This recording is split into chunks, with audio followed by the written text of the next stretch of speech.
स्वारस्यमय कथाकथनाचा पुढचा भाग सुरू करताय हेडामचे सन्माननीय हेडामकार नागू विरकर सर. तारांबळ नावाची एक कथा मी लिहिली आहे. मी जास्त निवेदन करणार नाही कारण बऱ्याचशा मंडळींना बोलायचं आहे. मला व्यासपीठाचं भान राखून थेट मी माझ्या कथेला सुरुवात करतोय. तारांबळ नावाची ग्रामीण कथा आहे आणि या ग्रामीण कथेला भोर तालुक्यातला नुकताच राज्य पुरस्कार मिळाला. तशा मी अनेक ठिकाणी रानशाळात माझी कथा सादर करतो. पण तारांबळ ही या मान तालुक्यातल्या रोजगारांची भूमिका व्यक्त करणारी कथा तुमच्या समोर ठेवतो आहे. कथेचं नाव आहे तारांबळ. हिराण महात्वाचा परपंच म्हणजे हातावरचं पोट व मान तालुक्यामध्ये दुष्काळ 2-4 वर्षांना ठरलाच. खटल्याचं घर 3 भावांचं, 4 कमवणारे आणि डझनभर तोंड खाणारी. चणचण वाढत जायची, नेपर पडत जायची आणि तानातान वाढण्यामध्ये बायकांची भांडणं लागली. पुढारी तरी काय करील. घर फुटलं. थोरल्या दोघांनी माळवाताची 2-2 खणं घेतली आणि महात्बाच्या वाट्याला बैलाचं छापार आलं.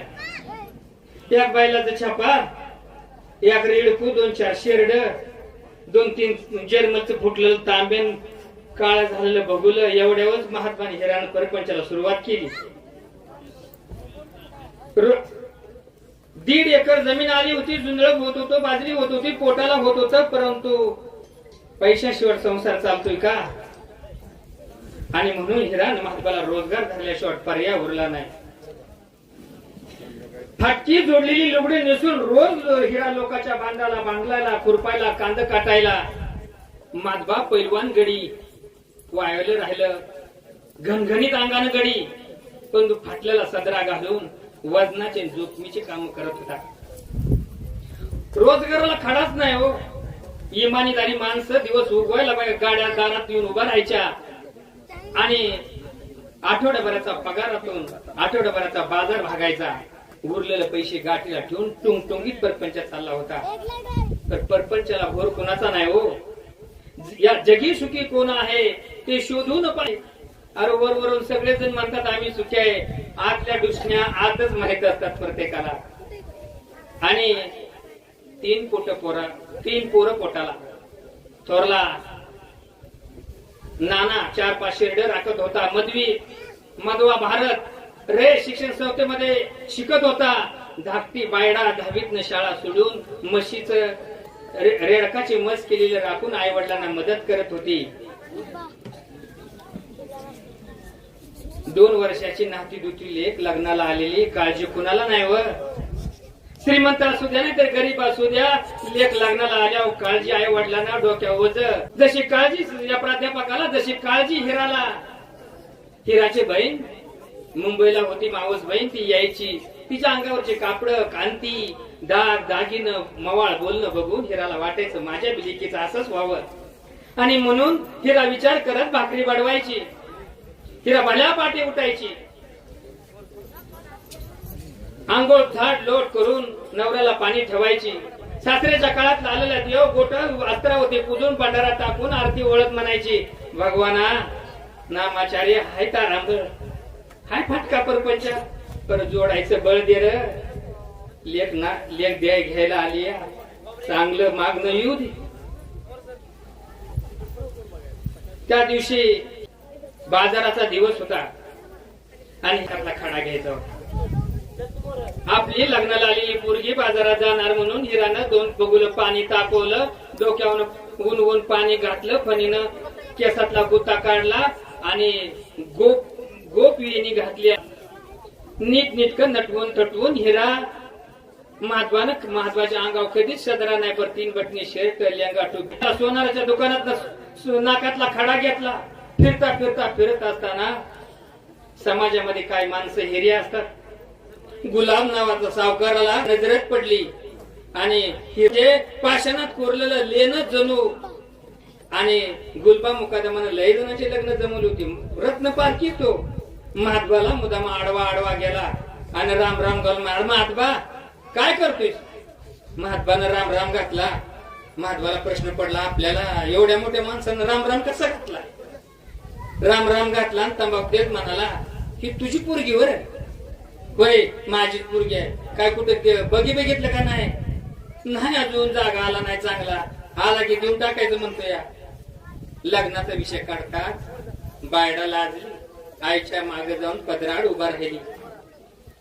गुलबा मुकदम म्हणाला कशाला माझा दुसरीकडे जातो लागा. माझ्याच भावाचं पोरगा एसटी कंडक्टर आहे मुंबईला सरकारी नोकरीत आहे. पोरग चांगला आहे. मीच येतो की तुझ्याकडं. तुझा बोक हलका असला तर बघ. हिरानं पदर सावरला म्हणाले अहो सावकर आम्हाला तुमच्या कुटीला हात पोचल का आमचा? अगं गप काकू म्हणला ज्याच्या त्याच्या तिळा तांदळाच्या गाठी असते त्या तुम्ही येऊन तरी बघा. पूर्ण नक्षत्रागत आहे. मला तरी पसंत आहे. पुतण्या काय करतोय बघू. पहिल्याच घासाला खडा कसा लागावा म्हणून हिरा म्हणली या. दुसऱ्या दिवशी हिरा पाट्याची उठली. सरासरा सारवून काढलं. सडा टाकला. घर झाडून काढलं. भाऊबंदकीतली माणसं बोलवली. महात्मानं आपला रोजंदारीतला दत्तू मुकदम जोडीदाराला बोलवलं. लागा मला काय समजत नाही. तू जरा थांब माझ्या पुरीचं लगीन जमायचं आहे. लग्नाला माणसं आली. दाढी कोरला उंच पराई शेट केलेला पोरगा भरून हिराच्या मनात बसला. हिराला मुंबईला पाठवायचं मनात होतं. भावबंदकीनं पसंती केली. त्या गुलछेडेला बघून तो मुंबईचा पोरगा सुद्धा चुलत्याची मांडी दाबून मला पसंत आहे म्हणून म्हणला. आणि त्यातला शिरपा म्हातारा जुना फेटवाला अरे म्हणला पसंत आहे तर कशाला लांब येत आहे. बसवा की मीटिंगच. लग्न जमवायची मीटिंग बसली. आता ती सावकर पार्टी बोलताना रेचकच बोलत होती. आणि भाऊबंदकीला या फाटक्या परपंचात असलेल्या महात्माला मातीत घालायचा नव्हता. ती नाही नाहीच म्हणत होती. ती मनाची द्या द्याच म्हणत होती. आमचा रीतिरिवाजच मागतो या. त्यातला एक तापाडगडी उठला म्हणला बघा देत आहे का नाही तर धीट पोरं पडली ती पंख्याच्या हवालावर राहील पोरगी पेन्शन मिळल मुंबईला पिन करून जाईल. जमते का नाही बघा नाहीतर चला ना उठा. माणसं उठत्यात हे बघताच हिराला वाटलं पैशा पाय लग्न मोडत आहे पुरी. हिरानं लुगडं सावरलं. झापडाच्या आड जाऊन नवऱ्याला नजरेनच बोलवलं. दत्तू मुकदमाला बाहेर घेऊन या. दत्तू मुकदमन महात्मा बाहेर आला. झापडाच्या आड गेली. म्हणजे कसं हो भाऊजी डोसक काय चाल ना ओझ उचलं ना पोरगा लय पसंत आहे.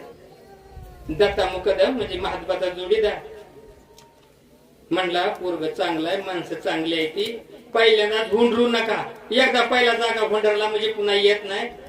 पर जागा उचलेल का फुटीला हात पोचल का? तुला काय करायचंय? तुमचा बोका हालतोय का बघा. मी हाय म्हटल्यावरती हिरान पदर सारला. बसलेल्या माणसाकडे कप उचलायच्या बाणाने गेली सांगितली सुपारी फोडा. होय पाहुणी भाऊबंदकीला आश्चर्य वाटलं की रोजगार करणारी बायपर हिंमत केवढी. सुपारी फुटली. गंध टिळा झालं. जेवण झालं. लग्नाची तारीख ठरली. बांधलेल्या गाठीतल्या पैशातून कापड चोपडच झाले. किरकू मिडूकच झालं. सोनं नाणं आणि रीतिरिवाज कशाने घ्यावा. महात्माला आणि हिराला रात रात झोप लागना. कुणाला मागावत आणि मागितलं तर कशाने द्यावा होतं. रोजगार करणारं कुटुंब. एवढ्यामध्ये 2-4 दिवसानं बुलेट गाडीवरनं दत्ता मुकदम आणि बाबण्या ड्रायव्हर गावात येताना दिसला. हिराने विचारलं मुकदम कुठे चाललं? हिरा म्हणाली महात्मा म्हणाला अगं टोळीची माणसं भरायला चाललाय. 2-2 लाख उचल देते ती. ना जरा मुकदमाला बोलवून दत्ता मुकदमाला बोलवून आणलं. चहा पाजला. चहा पिता पिता हिरानं नवऱ्याला खुनवलं. काढा विषय. महात्मा म्हणला अवश्य पुरीचं लगीन जमलंय. तुम्हाला माहितच आहे की लय तारांबळ उठले राव. काय करा की तुला कुठं नाही म्हणलोय मी. पर असं नको बाबा पैसे तुमचं डोक्यावर होईल फिडू कशानं. आम्हाला टोळीत भरायचं होते का बघा ना. आपलं टोळीतली उचल घेतो आणि आम्ही फेडतो. व्यवहारात चोख असतात ती गरीब आणि रोजगारी माणसं. महात्मा म्हणा दत्ता मुकदम फार गरिबीतून रोजंदारीतून मोठा शेठ झाला होता. 4-4 ट्रॅक्टर टोळीवरती जात होतं. खटल्याचं घर होतं. अहो शेठ ती शेठ ज्याला शेठ म्हणायचं ना त्यानं हात ढिला सोडायचा असतो. आणि गोरगरिबाला आडल्या नडल्याला मदत करायची असती तरच तो शेठ. नाहीतर आपल्या पोटावर डाळ वाढणारा शेठला 4 वर्षानं आपण पोटे शेट म्हणतात आणि पोकळ शेट म्हणून खुणवतात. महात्मा त्यातला नव्हता. महात्माला गरिबीची जाणीव होती. महात्मा जोडीदाराला म्हणाला, अरे बाबन्या ले नाव 2 लाख रुपये उद्या घेऊन जा लग्नाला. बाबन्या कानात म्हणाला, अवदाता शेठ ह्यासनी काम होतं ऊसतोडीच, उचल बुडल. महात्मा म्हणाला, लगा बाबन्या धू म्हटलं का धू लगा तू लगा. महात्मा माझा जोडीदार आहे. महात्माला भाई द्यायची नाही तर कुणाला द्यायची लगा. एकमेकांना भाई दिल्याशिवाय ही परपंच चालतोय का लगा. तू लिही. आणि 2 लाख रुपये उचल मिळाली. लग्न समारंभाची तारीख आली. लग्न झालं. थटामटात लग्न झालं. पै पाहुणी हिराला येऊन फिटून गेली आणि म्हणायची, बाया तुझा हातावर चोपवा पर लगीन काय थाटात केलं. नवरा काय सावकारच्या घरचा काय पोरग देखणं. हिराला त्या धन्यता वाटत होती की माझी रोजगार करणाराचे लेख आता मुंबईला जाणार. हा म्हणतात 8 दिवसानं लेख मुंबईला निघाली. ट्रॅव्हल्स गाडीच्या पुढं सगळेजण तिला घालवायला आली आणि ट्रॅव्हल्स गाडीच्या पुढे सगळ्यांना घालवलं. आणि ती बाप असतो. डोक्यावरचा टावेल काढला आणि डोक्याला लावत रडत होता. अगं हरणे तू नाही तर मला करमल का ग हरणे. आता तू निघालीस. बापू म्हणून बायडानं मिठी मारली आणि ढसत बाय लेकर रडली. पण तू पोरगी मुंबईला जाते याचा आनंद होता. हिरानं पोरगी तोडली, सांगितलं जा. मुंबईला निघून गेली. अजून 2 महिने होत टोळीवरती जायला, उचल फेडायला. काय करायचं रोजंदारी ती रोजंदारी आणि रोजंदारीवरचं प्रेम ती प्रेम. जोगो मुकदमाच्या हिरीचा माल काढायचं कॉन्ट्रॅक्ट महात्माने घेतलं. सुरुंगाची भूक उडवायची, उडलेला माल काढायचा. 2 महिन्यात काम होईल. माझ्या लेकीचं काढलेलं कर्ज कमी होईल. बाबर सुरुंग उडवणारा महात्माला सुरुंग भरायचं काम द्यायचा. 2 तासासाठी महात्माला जादा पगार द्यायचा आणि महात्मा पर लेखीचं कर्ज फेडायसाठी जोखमीचं काम घ्यायचा. ही जर सुरुंग लावताना जर सुरुंग पेटवताना जर चूक झाली तर जीवावर यायचं. म्हणून हे धोक्याचं काम कोणी स्वीकारायचं नाही. तर महात्मानं लेखीचं कर्ज फेडायसाठी हे काम घेतलं होतं. आणि आता शेवटची बोरिंग उडवायची होती. माल काढायचा होता, हिशेब घ्यायचा होता आणि टोळीवर जायचं होतं. तांबड्यातच सदा बाबरानं भूक घेतली आणि महात्माला सांगितलं, महात्मा माणसं यायच्या आधी बाबा 12 उडवून टाकूया म्हणजे मग हिशेब घेऊया. आणि भूक घेतली. कामावरनं माणसं अजून यायची होती. सकाळच्या पारात काढतोस घेऊन महात्मा हिरीत उतारला. एका भोकामध्ये काढतुस टाकली, वाळू कोंबली, तरवडाचा पाला कुचला. पंचकृषीतली माणसं हळूहळू शेतात यायला लागली. हिरानं आपला धनीच पाठीचाच गेलाय म्हणून खरं वांग्याचं कालवण, दही आणि ह्याचा त्यांना आवडतो म्हणून भाकरीवर बांधून आणलेली. आता 12 होईल आणि माझ्या धन्याला मी झाडाखाली बसायला काय जेवायला देईल. सगळीजण लिंबाच्या झाडाखाली बसली आणि महात्मा सुरुंग लावायला लागतात. सदा बाबर ओरडला, लांब सरा लांब, सुरुंग फुटतोया, लांब सरा लांब, हिरीत बार उडतोया. पंचकृषीतली माणसं सुद्धा हिरीतला बार एक कसा उडतोय, दगडाच्या कप्प्या कशा उडते म्हणून बघायला जमत होती. आणि सगळ्यांनी हातातली कामं टाकली आणि आता बार कसा उडतोय म्हणून बघायला लागली. सगळी माणसं शिवारातली पांगलेली बघतात. सदा बाबरानं शिट्टी वाजवली. महात्माला इशारा दिला, महात्मा पेटव सुरुंग. महात्माला अनुभव होता, शिट्टी वाजली म्हणजे सुरुंग पेटवायचा. महात्मा चालाय का सुरुंगाला वातीला वात पेटवत गेला. धुराचा कोंब वाढत गेला. शेवटची वात पेटवली. धुराचा कोंब एवढा झाला की महात्मा पळत वर येत होता. पळत येता महात्माच्या त्या धुराच्या कोंबामुळे पायरी चुकली आणि महात्मा हिरी परत कोसळला. महात्माच्या पायाची धिंड सूर तुटली. बकर कापाव तसं चळा रक्त पायातून यायला लागलं. ही वेळ रक्ताकडे बघायची नव्हती. जर रक्ताकडे बघत बसला तर सुरुंग फुटायला सुरुवात होणार. महात्मा तसाच हिरीतनं जोमानं पैलवानकडे ताकदीनं वर येत होता. वर येत हिराचं लक्ष आपल्या धान्याकडे होतं, आपल्या मालकाकडे होतं. हे कधी बाहेर येतात आहे, सुरुंग फुटल. दुराचा कोंब उठला होता आणि महात्मा हिरीतनं वर आला. महात्मा अर्धा वर आला आणि हिरा बोलले, अहो पाय उचला की सुरुंग फुटल, पळा. महात्मानं आपल्या बायकोला हात वर केला, परंतु रक्त गेल्यामुळे महात्माच्या डोळ्यावरती अंधाऱ्या आल्या. महात्मा गरगर फिरायला लागलं. महात्मा परत हिरीत कोसळला. अरे देवा, माझा धनी कसा कोसळला. नाना तिथं उभा होता, थोरला पोरगा. अरे माझ्या बापूला वाचव म्हणून पळायला लागला. माणसाने ओढून धरला तर सुरून फुटणार होतं. आणि सुरगानं पहिला दणका धडाम धूम दिला. शिवारात आवाज घुमला. झाडावर पक्षी बसलेली पक्षी उडाली. जनावरांनी तोंडातला घास टाकला आणि तिकडे आवाज आला. तिकडे बघायला लागली. सुरंगा मागून सुरंग फुटायला लागला. पाषाणाचं तुकडं तुकडं होत होतं आणि हिराच्या काळजाचं इकडं तुकडं तुकडं होत होतं. शेवटचा सुरुंग फुटला. सगळेजण पळत तिकडीवर गेली. हिरा तरी गडागडा लोळायला लागली. माती तोंडात घालून घ्यायला लागली. धनी अहो जेवण आणलं खायचं कुणी धनी. हिराला रक्ताच्या थरवत पडलेला महात्माला बाहेर लिंबाच्या झाडाखाली काढला. हिराच्या रक्तानं माखलेलं डोकं मांडीवरती घेऊन हिरा महात्माला म्हणत, प्यावं धनी, तुमचा कसा उपाय उचलला नाही धनी. अव संसाराचं दोघं जण ठेगळत शिवत होतो आपण. आता आबाळात फाटलं. मी काय कुठं कुठं हात लाव धनी. बघा की तुमच्या आवडीचं निहारी आणली, खावा की. अव दुःख की दुःख. पंचकृषीला दुःख झालं. गाव पांढरीतली माणसं हिरीवरती गोळा झाली आणि महात्माच्या प्रमाणिकपणावर चर्चा झाली. हा म्हणता दिवस मावळता मावळता भडांगणी दिला. तिसऱ्या दिवशी माती लुटायची वेळ आली. गावातली पांढर जमा झाली. पंचकृषीतली माणसं जमा झाली. रोजगारी गडी पण तोंडाला लय वाढ आणि काम लय प्रामाणिकपणाचं वर नाही. ती माणसं आली. कावळा पिंडाला शिवना. कावळा पिंडाला शिवना. त्यातला एक माणूस म्हणला, लगा तिथं लेकीवर लय जीव होता, लेक अजून कशी आली नाही. एक जण म्हणाला, खंडाच्या घाटात गाड्या काल ट्रॉफिक मध्ये अडकल्या त्या म्हणून लेक आली नाही. सगळी पांढर त्या कावळ्याकडे बघत होती. कावळा यायचा, ह्या झाडावर बसायचा, त्या झाडावर बसायचा आणि महात्माचा जीव आपल्या लेकीची वाट बघत होता. हा म्हणतात टमटम वाजला आणि लेक आली. लेक गाडीत उतरली. आली ओरडत आरडत आली, झपटत आली. बापाचं नाव घेत बायडा पळत आली. अहो बापू तुमची लाडी आली की बापू, तुमची हरणी आली की बापू मला भेटा की, मला बोला की. अख्या सगळ्या माणसांच्या डोळ्याला फाजर फुटला आणि हिरा बरोबर बायडा बरोबरच कावळा आला आणि कावळ्यानं शिवलं. माणसं पांगली, नातेवाईक पांगली.